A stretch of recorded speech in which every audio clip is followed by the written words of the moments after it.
कुछ महीने पहले ही ईरान के पूर्व राष्ट्रपति इब्राहिम रईसी की हेलीकॉप्टर दुर्घटना में मौत हो गई थी।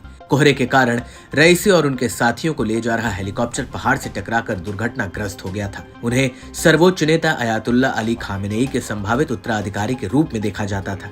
उनकी मौत के बाद मोहम्मद मोकबर को देश का नया कार्यवाहक राष्ट्रपति बना दिया गया। इसके कुछ समय बाद ही खबर आने लगी कि ईरान के supreme leader Ayatollah Ali Khamenei की तबीयत भी बिगड़ने लगी है।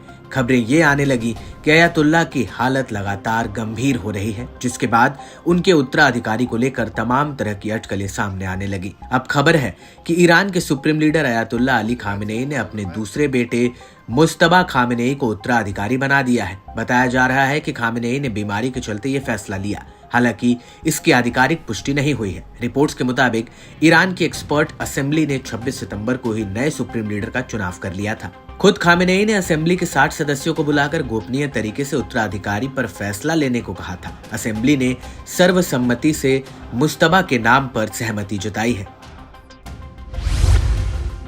कौन है मुज्तबा खामेनेई?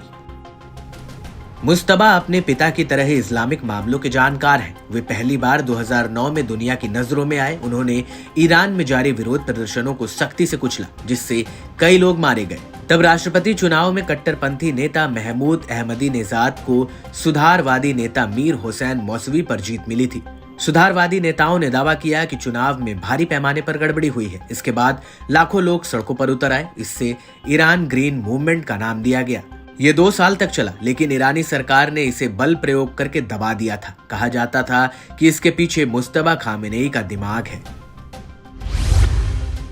ईरान के सुप्रीम लीडर को कौन चुनता है?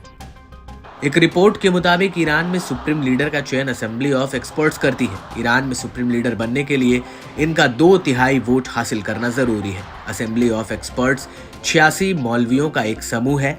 हर 8 साल में इनका चुनाव होता है। हालांकि इनके चुने जाने की गार्जियन काउंसलिंग की बड़ी भूमिका होती है। गार्जियन काउंसलिंग एक गवर्नमेंट बॉडी है जो संविधान के अनुच्छेदों की व्याख्या करती है और ईरान में चुनाव कराती है। 2 सालों से चल रही थी तैयारी।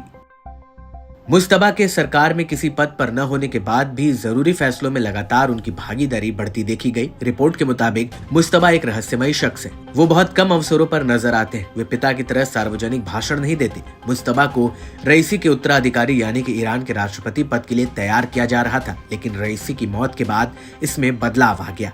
इस सब के बीच दिलचस्प बात यह भी है कि खामेनेई ने अपने बड़े बेटे मुस्तफा को वारिस नहीं बनाया है, जो कि अब तक सबसे बड़ा सवाल बना हुआ है।